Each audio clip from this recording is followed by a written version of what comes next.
This is such a wonderful opportunity because I am a living testimony to the power of Dr. Donald H. Smith. I walked in to his classroom at Chicago Teachers College, where he demanded excellence to the nth degree. I followed in his footsteps because he was who I wanted to be. And I followed in his footsteps through the junior college, through the university, and finally to the Center for Inner City Studies, which he almost single-handedly launched.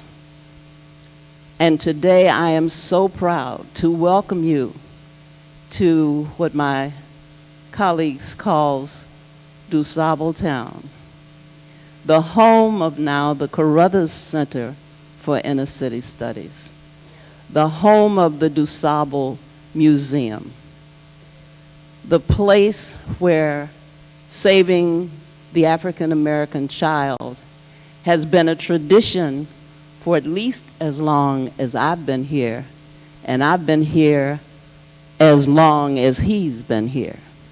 So I thank you and I welcome you, and certainly we are looking forward to Dr. Donald H. Smith, my professor, my mentor, my friend.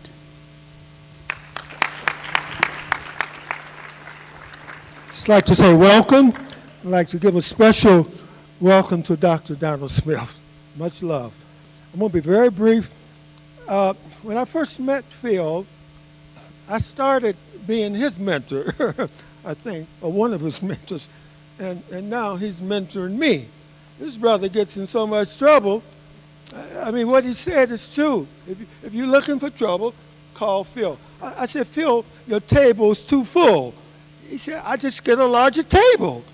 So this brother, you know, he's done so much, and I'm so thankful that I'm a friend, that I'm a brother. I just like to say, I wrote down something, and I just like to make this statement.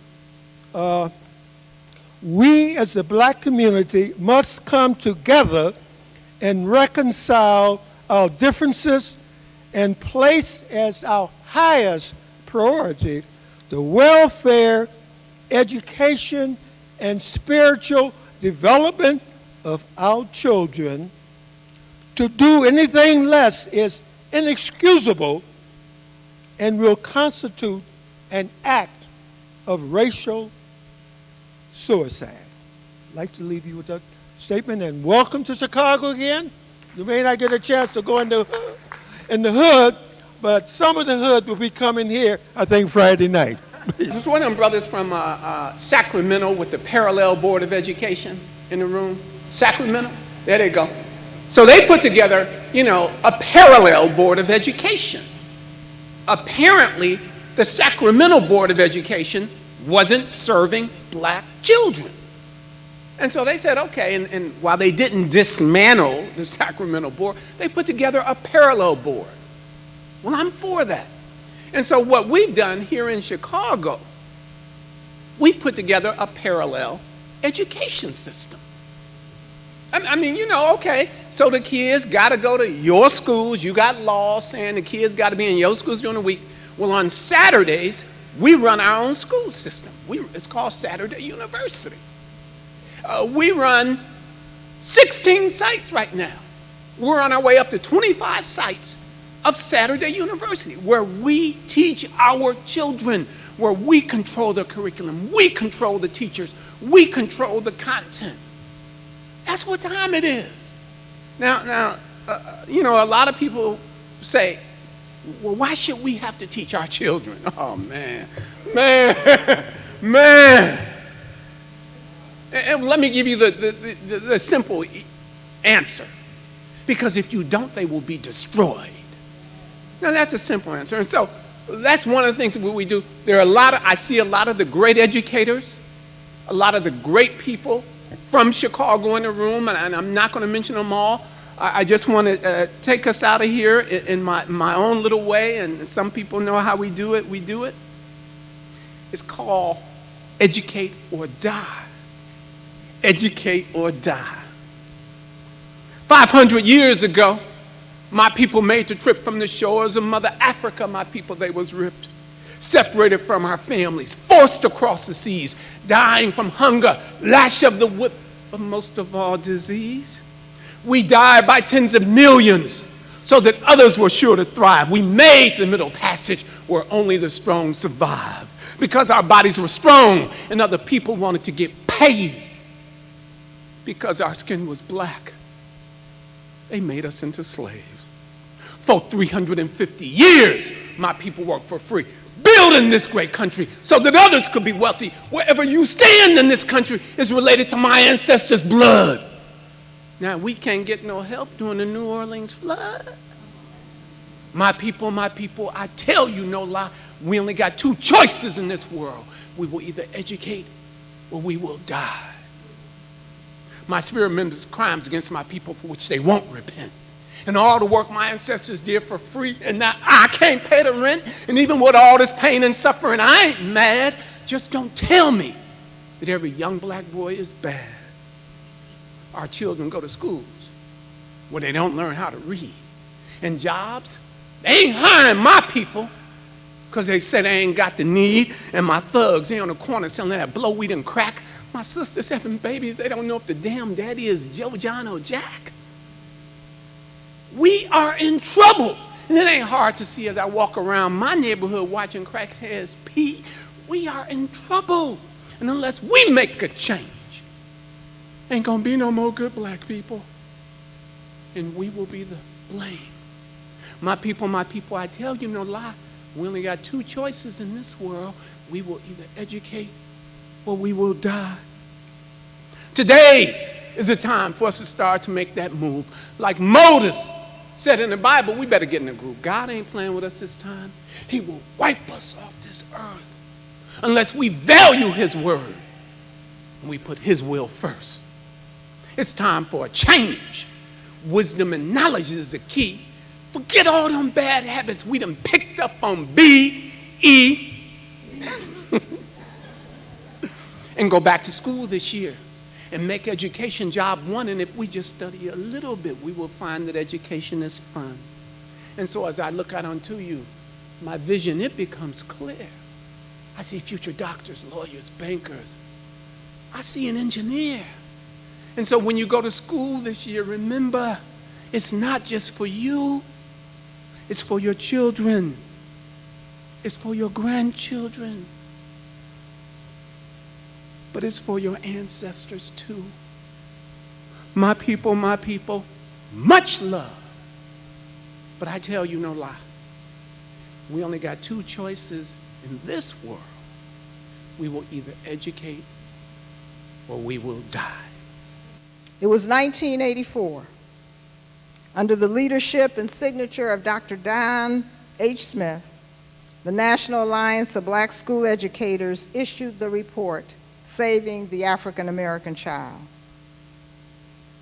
I want us to note that it declared the removal of the hyphen to emphasize the rupture of Africans in the United States from Mother Africa. And it unequivocally made the inextricable link between cultural and academic excellence as the imperative of education for African American children. In the name of our dear ancestors, colleagues that I was privileged to journey with, Nana Barbara Sizemore and Baba Asa Hilliard, and all those who labored with the spirit of the mission of NAPSI, I declare the National Black Education Agenda Summit opened. Thank you very much.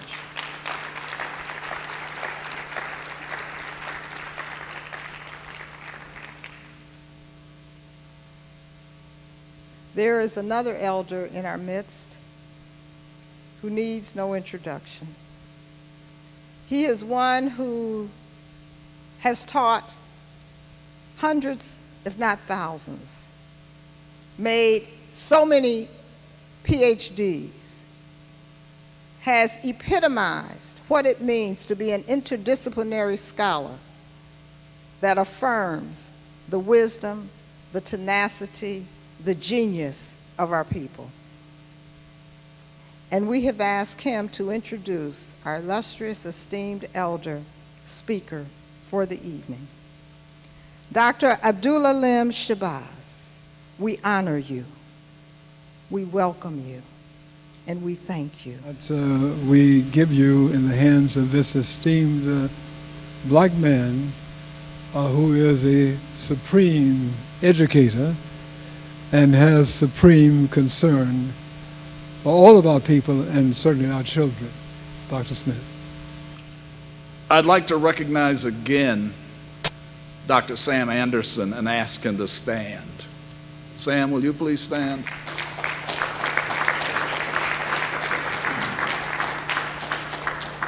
Sam is one of the major standard bearers for black educational liberation. I thank all of the summit planners for all you have done and all that you are pledged to do. You've brought to this summit educational activists from across the country, united in determination to save the African American child. You've already heard from Dr. Lynn Jeffries, a distinguished African scholar. I'll say a little more about Lynn later. I also want to introduce again one of my many students from the Chicago area. Many years ago, when I taught at Crane Junior College, one of my students sitting in front of us now was Dr. Gloria Lattimore Peace. Dr. Peace.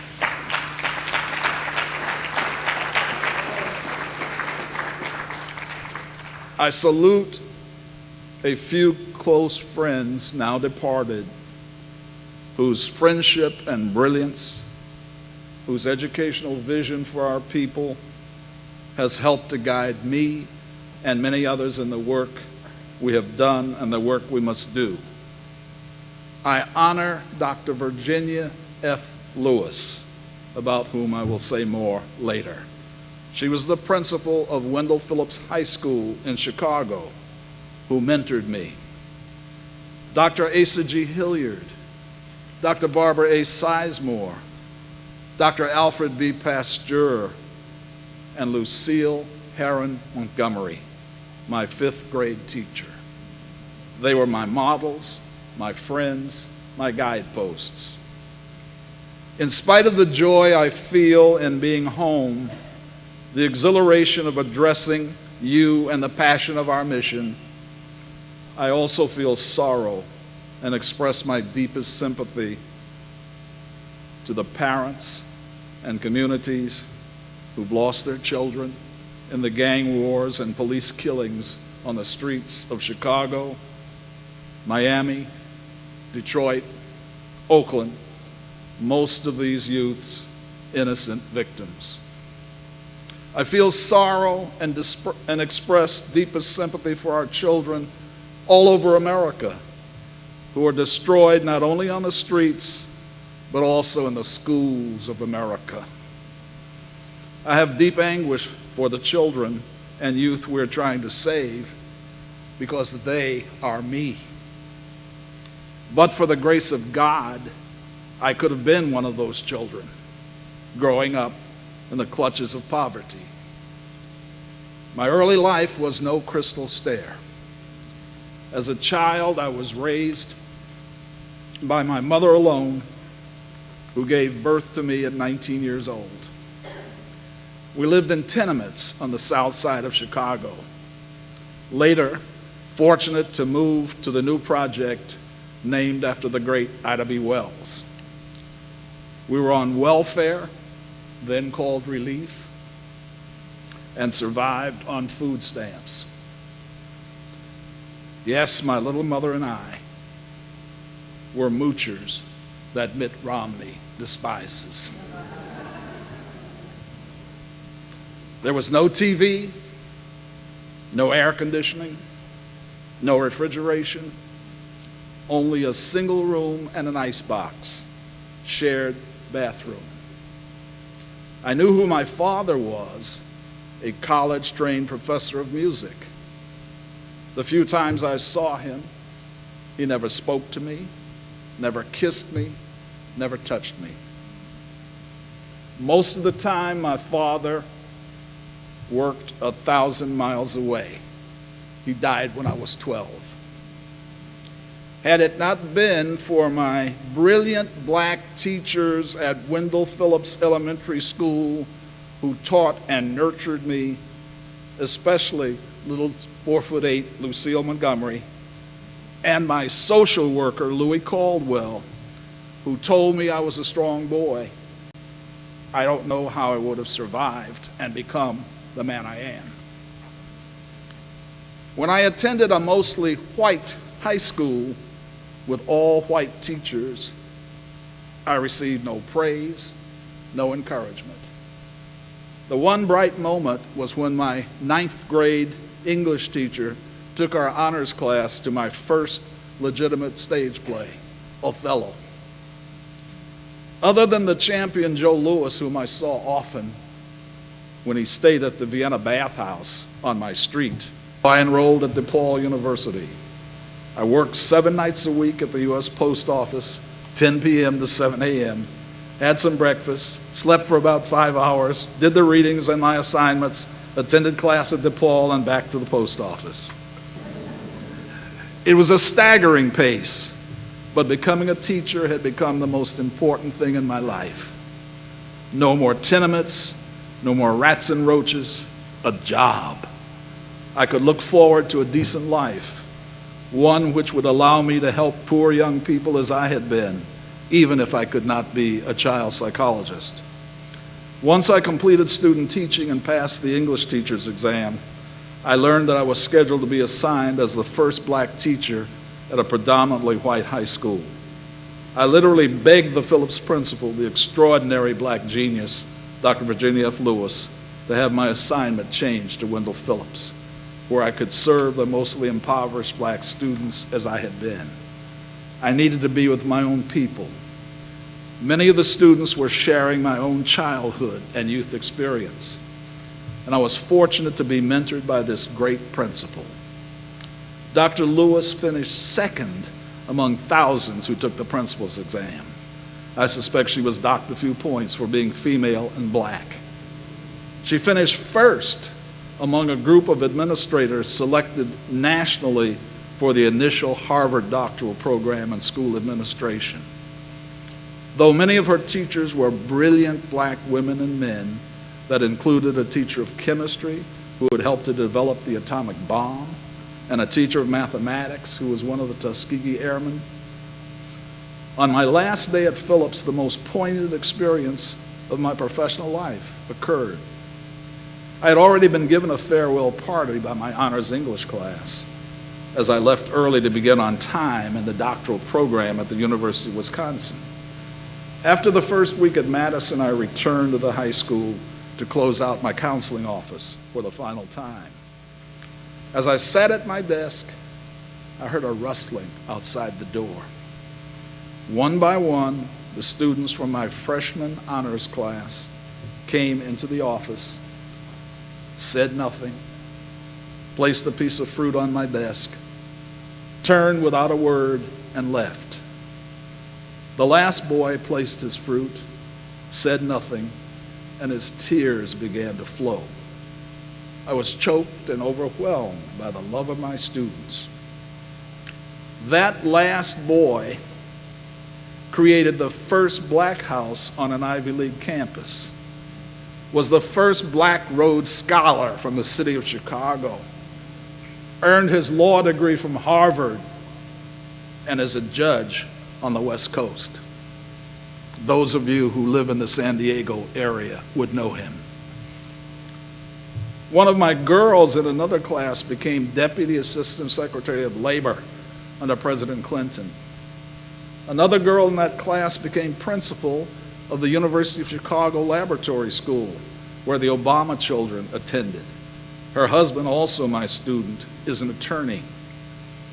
Among my many high-achieving students was a girl who achieved her doctorate, became a principal, and a college professor.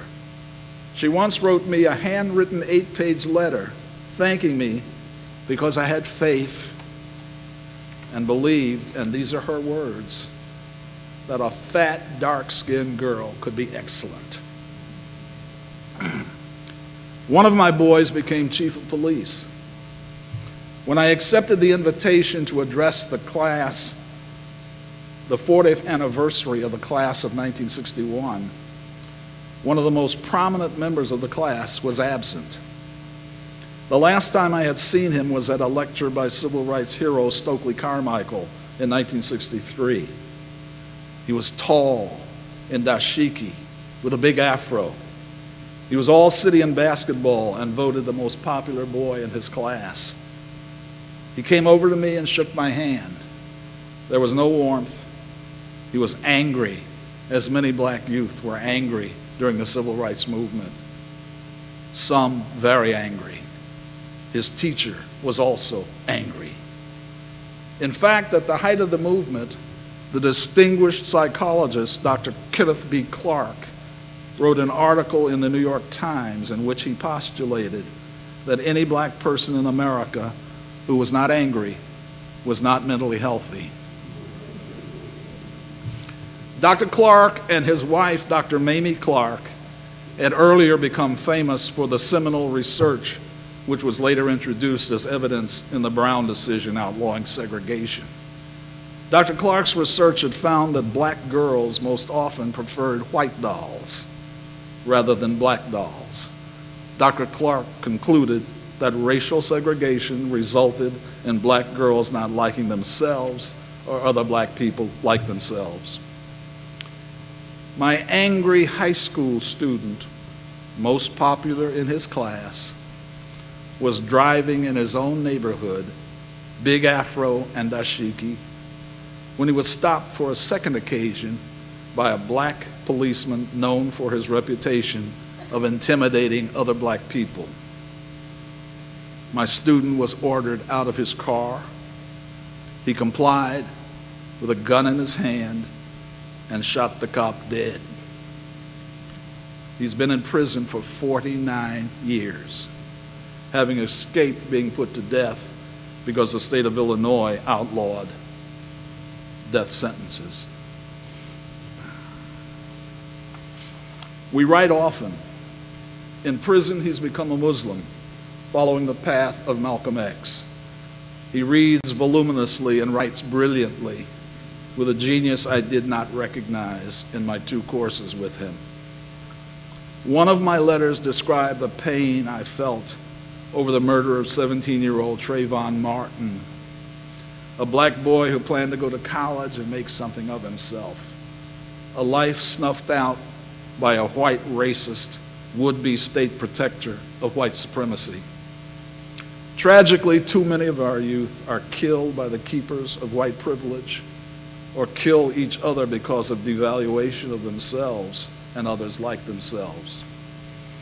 An opportunity I learned about quite by accident and seized upon enabled me to found the Center for Inner City Studies in Chicago.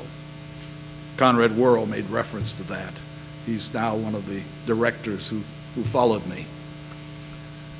When we opened the center in 1966, its purpose was to teach inner city students and other public servants, including a few policemen, how to inspire and educate children and youth of African descent and other youth of impoverished environments, to help these youngsters value themselves and others like themselves. I received a number of competitive federal grants, and we trained local and national educators to work effectively with our students, though I can't say we were successful with all those we tried to help. The name of just so many students just comes into the names just come into my head. I was blessed to recruit an extraordinary faculty. which included Chicago principal Dr. Barbara A. Sizemore, later superintendent of schools in Washington, D.C., Dr. Nancy L. Arnaz, later Dean of Education at Howard University, Dr. Sonia Stone, later Director of Black Studies at the University of North Carolina, Chapel Hill, for whom the Black Studies Center at UNC is named, Dr. Don Bailey, whom I brought in as Assistant Director, psychologist Dr. Edward J. Barnes, and Dr. Anderson Thompson, Professor Emeritus at the Center for Inner City Studies. I have to mention that Anderson and I met as we taught summer school at DuSable 2 summers. And we both attended a conference in Arizona. And as we were flying back to Chicago, we had quite a conversation. And I said to Anderson, "You know, Anderson, we don't compliment and support often enough our brothers and sisters who stand by the gate to protect us, putting their own lives at risk.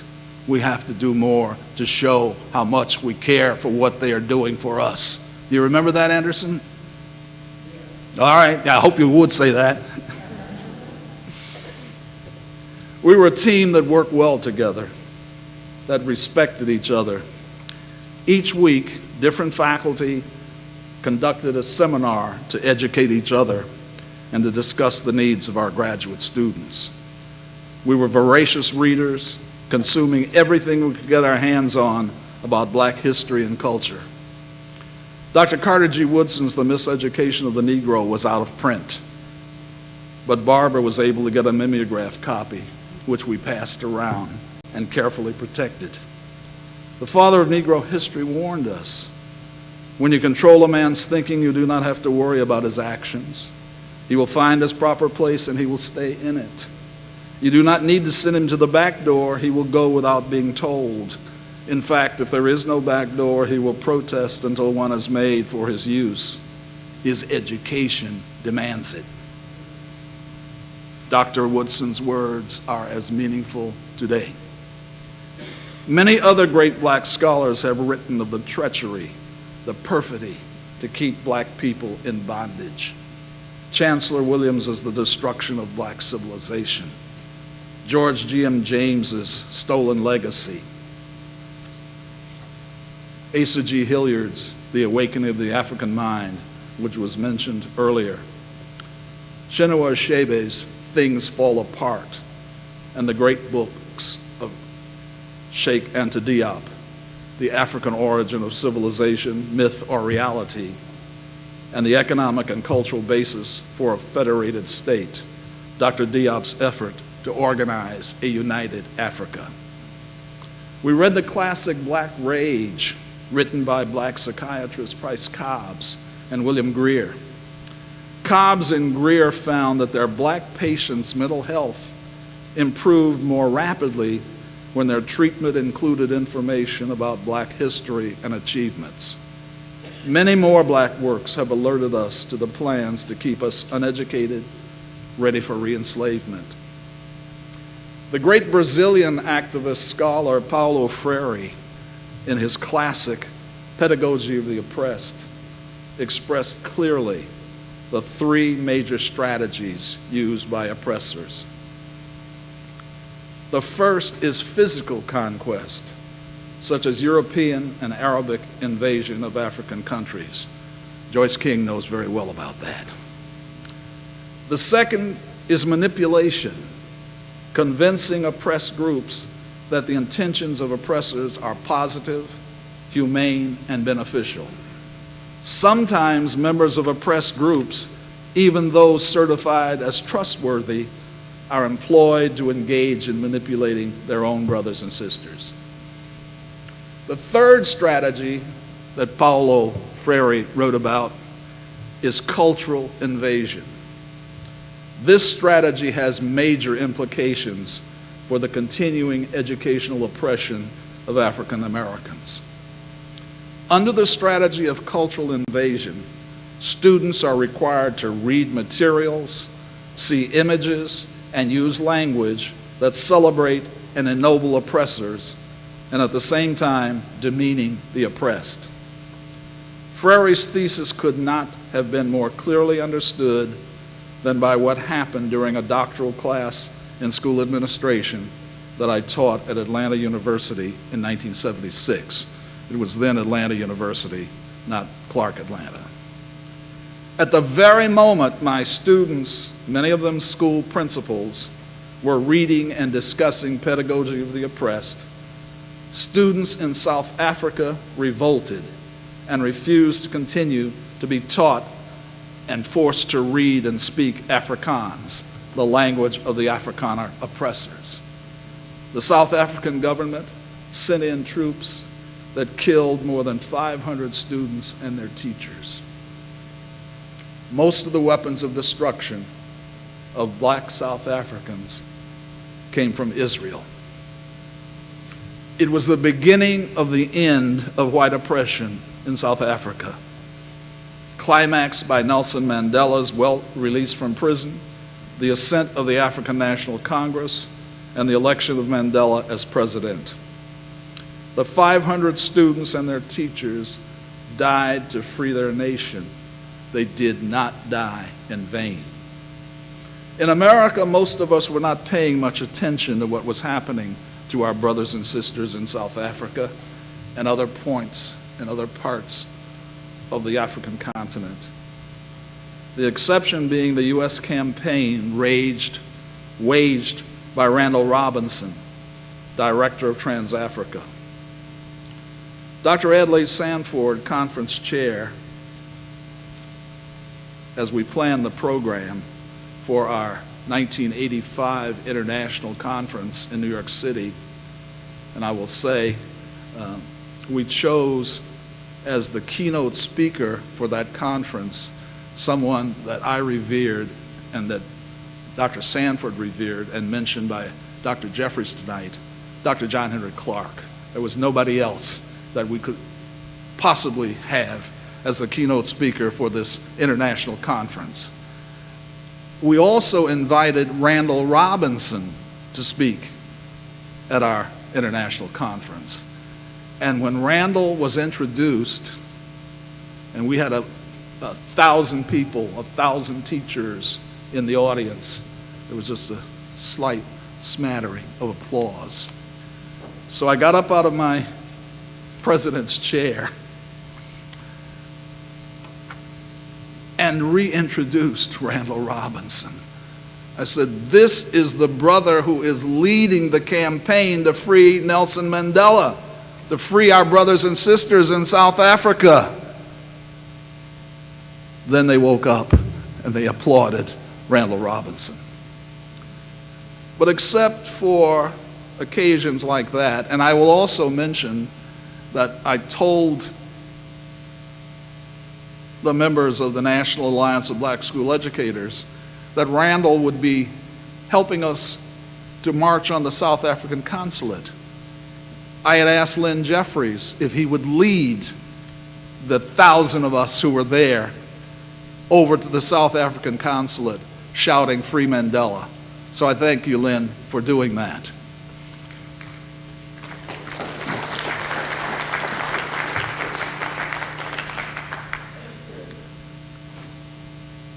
But by and large, the African American community was asleep, paying little attention to what was happening on the mother continent.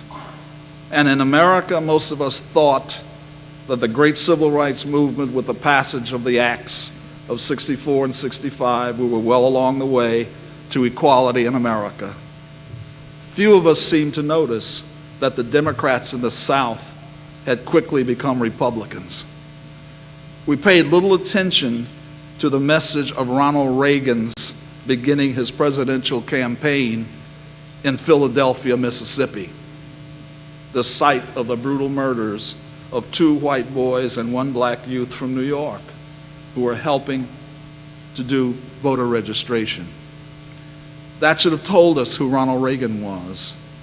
Yet few of our black politicians, professors, teachers, and preachers were enlightening us. They let us continue to sleep.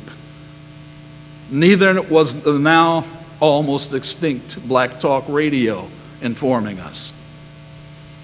There is something good that I will have to say about Black Talk Radio. There are many good things. But when I still lived in Chicago and Harold Washington was running for mayor, he didn't have any money to buy advertisements for television and signboards and so on. Had it not been for Black Talk Radio, Harold Washington could never have been elected mayor. So that's the good that I could say about Black Talk Radio. In the early 1980s, a number of education reform documents were published in the United States, the most prominent of which was A Nation at Risk, issued by the Reagan government. None of the reform reports said anything significant about black children and their needs. Therefore, on the night I was installed as the 8th president of the National Alliance of Black School Educators, November 1983, here in hometown Chicago, I announced the creation of a task force on black academic and cultural excellence. I appointed Dr. Asa G. Hilliard III as chair and Dr. Barbara A. Sizemore as co-chair. I also named psychologist Dr. Alfred B. Pasteur, and NABC appointed 7 other members to the task force. We thought it was critical for black people to understand our educational neglect and oppression, and to take control of the education of our children, youth, and our communities. These brilliant, dedicated NABC scholars worked for a year and produced the monumental document that all participants of this summit have been asked to read, Saving the African American Child. Asa, Barbara, and Alfred are ancestors now, and I miss them very much. But their work lives on and inspires our being here tonight and drives our destiny to save our children, to save our people. Yet when Saving the African American Child was published in 1984, few black educators took it seriously. Almost all the black superintendents belonged to NABC, which was founded by black superintendents. Yet none adopted it to transform education in their districts. The black superintendent of Memphis who was later elected mayor of Memphis, was asked by the city's most prominent newspaper what he thought of the task force report. His response, "I see no relationship between studying about Africa and learning mathematics." Dr. Shabazz. His own ignorance that mathematics was born in Africa. The black superintendent of Detroit chaired a major corporate-supported invitation-only conference in Miami. And he distributed every major reform document of the 1980s except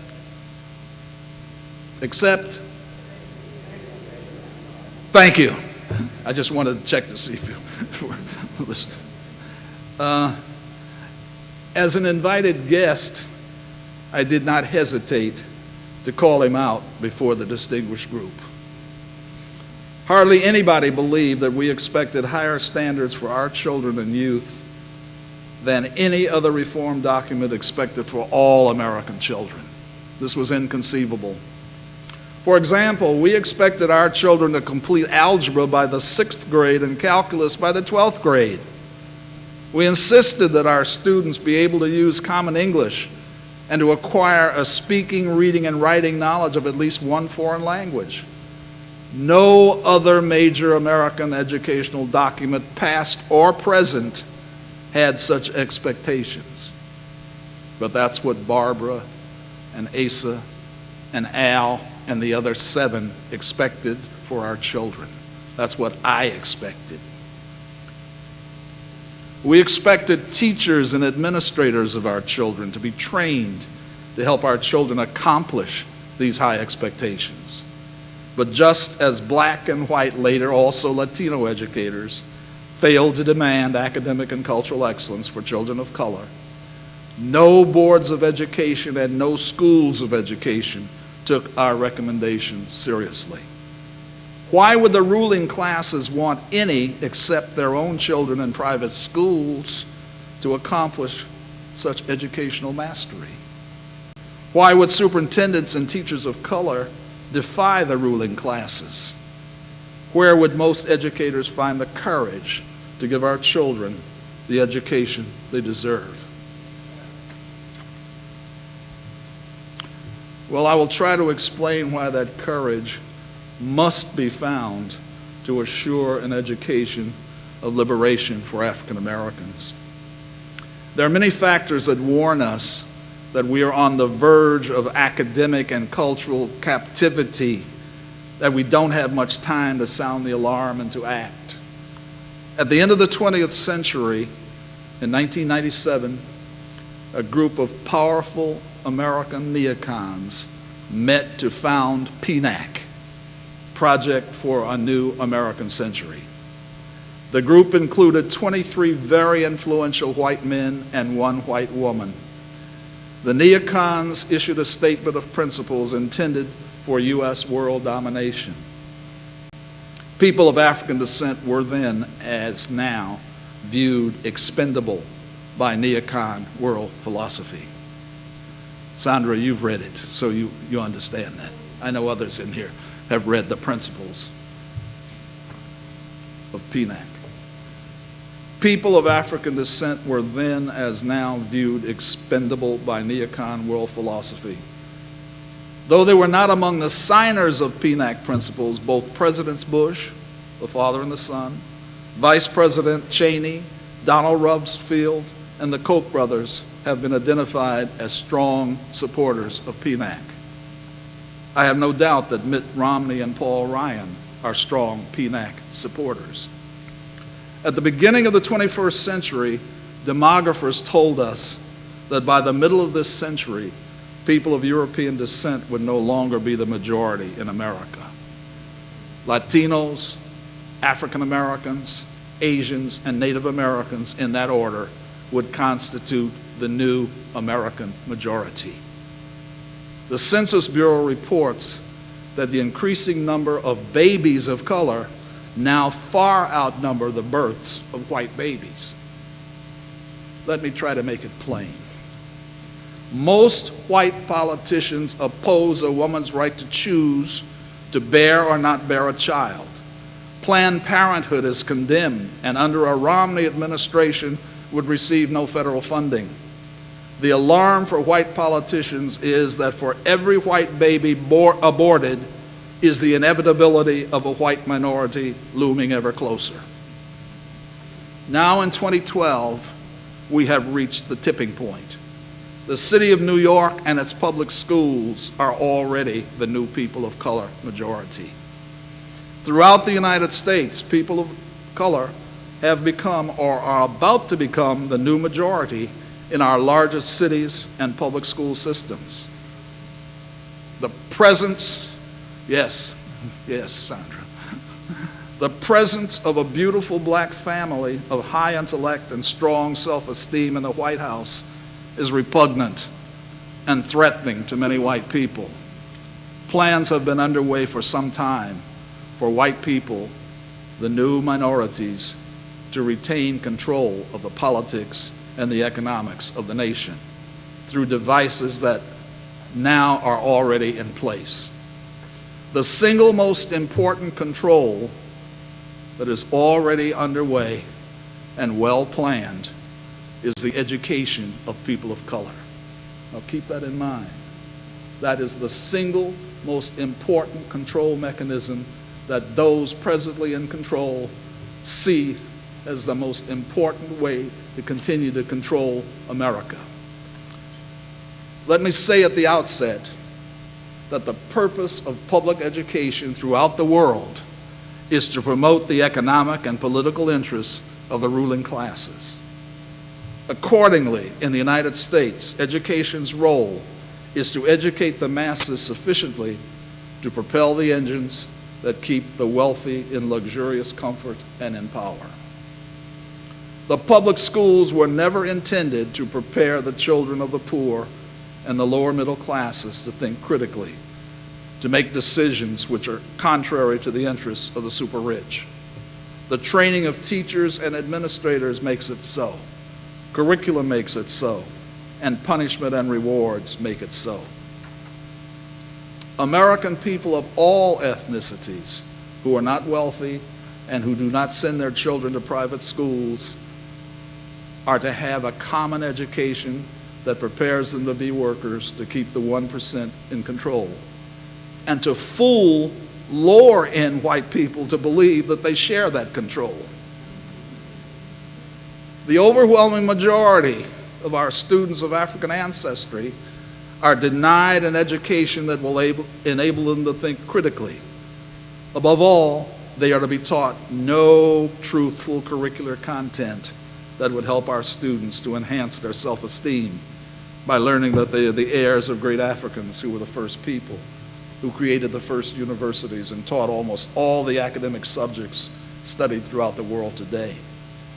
Our students are to be accorded little dignity and no high expectations for achievement by most of their teachers. The plans for continued control of people of color are being supported by the billionaires, the Koch brothers, the Waltons, Bill and Linda Gates, Sheldon Adelson, and many other magnates, including hedge fund entrepreneurs. The tightening control has many facets, many dots to connect. The videos of the NBA, and they've been listed for you, and the video of Glenn Ford help to connect and understand the magnitude of the control mechanisms. I'll discuss some of the most important controls. First, the present and future curricula of many school systems has been designed by the conservative giant British conglomerate Pearson. Pearson also dominates the U.S. school testing market. In addition, Pearson is beginning to control teacher certification and teacher performance assessment. Pearson, in conjunction with Stanford University, has moved rapidly into the teacher certification and assessment market.